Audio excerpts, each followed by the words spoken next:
구혜선 안재현에게 실무적 조언을 한 문보미 대표가 명예훼손으로 선처 없음을 밝혔습니다. 법무부 장관 후보자 조국 딸에게 지급된 장학금을 둘러싼 논란이 이틀째 지속되고 있습니다. 최근 문제가 된 해외금리 연계 파생결합 상품에 투자했다 손실을 본 고객들이 우리은행 미래 신도시 지점에서 대다수 발생했습니다. 기간제 교사와 학생의 부적절한 관계가 사회적 논란이 되고 있습니다. 유착, 횡령, 성추행 등 농협에서 비리와 관련한 잡음이 끊이지 않고 있습니다. 자세한 소식은 뉴스에서 전해드리겠습니다. 시청자 여러분 안녕하십니까? 신동아 방송 뉴스 남세라입니다. 이혼 소식을 전한 배우 구혜선 안재현 부부를 둘러싼 뒷담화 논란에 소속사가 공식 입장을 밝혔습니다. HB엔터테인먼트는 19일 최근 소속 배우 두 사람에게 개인사 부분에 대한 의논 요청을 받았고 원만하고 평화로운 결론을 위해 실무적인 조언을 해줬다며 하지만 지극히 개인적인 일이고 입장에 차이가 있는 일을 조언하기가 쉽지 않았습니다. 누구보다 두 사람의 이별을 원하지 않는 입장이라고 밝혔습니다. 앞서 구혜선은 지난 18일 인스타그램을 통해 안재현과 나눈 문자 메시지를 공개하면서 불화 배경을 설명했습니다. 안재현 측이 소속사를 통해 이혼에 합의했다는 입장을 밝히자 이를 반박하며 쓴 글입니다. 여기에는 안재현이 소속사 대표와 구혜선의 뒷담화를 나눴다는 내용이 담겼습니다. 부부의 진실 공방이 시작되자 문보미 HB엔터테인먼트 대표는 화제의 인물로 떠올랐습니다.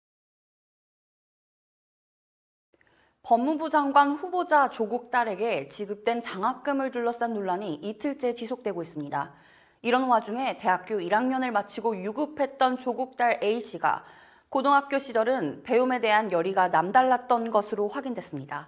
A씨는 고등학교 시절 보인 능력을 인정받아 2015년 부산대학교 의학전문대학원에 입학했으나 1학년을 마친 후 유급했습니다. A씨는 크게 낙담하며 공부를 포기하려 했던 것으로 알려졌습니다. 그런 그에게 지도교수가 장학금을 지급하며 격려의 손길을 내민 것이 이른바 황제장학금 논란을 만들어냈습니다. 이어 조 후보자의 딸 조 씨가 졸업한 고려대학교 온라인 커뮤니티 고파스 게시판에는 조 씨의 논문과 관련한 비판글이 여러 건 게재됐습니다.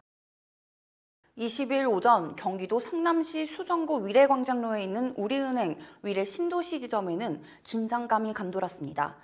최근 문제가 된 해외금리 연계 파생 결합 상품에 투자했다가 손실을 본 고객들이 아침부터 은행에 몰려온 것입니다. 이날 은행을 찾아온 피해자는 6명으로 대부분 은퇴한 고령자였습니다. 피해자들에 따르면 위례 신도시 지점에만 독일 국채금리 연계 파생 결합 상품에 투자했다가 손실을 앞두고 있는 투자자가 40여 명에 달한다고 합니다. 위례 신도시 지점은 신도시 아파트 단지 한가운데에 있습니다.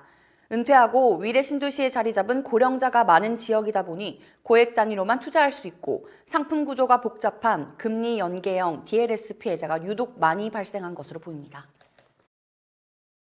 인천 한 고등학교의 30대 기간제 여교사가 남학생과 부적절한 관계를 맺은 혐의로 고소를 당했습니다. 인천 노년경찰서는 20일 관련 고소장이 접수돼 수사 중이라고 밝혔습니다. 소는 지난 6월 인천 모 고등학교에 재학 중인 한 남학생의 부모가 제기했습니다. 소장에서 학부모는 전 기간제 교사 B씨가 올해 초부터 아들 과외 공부를 했다며 이 과정에서 아들과 부적절한 관계를 맺었다고 주장했습니다. 관련 사항은 지난 5월 인천교육청에도 제기돼 교육청은 관련 사실을 학교에 통보한 것으로 전해졌습니다. 학교 측은 이에 학교폭력자치위원회를 열어 B씨의 불법 과외 행위에 대해서는 서면 경고 처분을 내렸습니다. 의혹이 불거지자 교사 B씨는 지난 5월 사직서를 제출하고 등교하지 않고 있는 것으로 알려졌습니다. 시교육청은 그러나 B씨가 정규 교사가 아닌 기간제 교사였고 면직 처분된 만큼 경찰 수사가 끝나도 그를 징계할 권한은 없다는 입장입니다.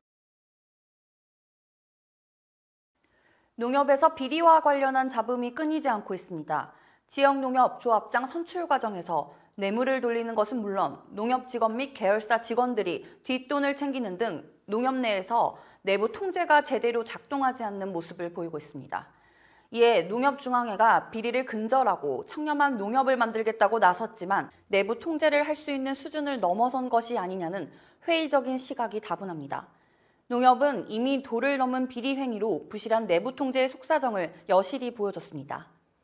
농협중앙회는 조합감사위원회를 통해 비리 행위를 단속하고 있지만 전국 곳곳에서 장기간 벌어진 비리 행위를 눈치채지 못했습니다.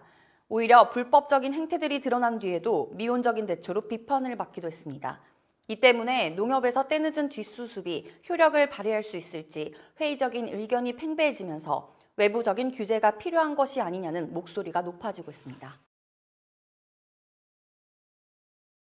이상으로 뉴스를 마치겠습니다. 시청해주신 여러분 고맙습니다.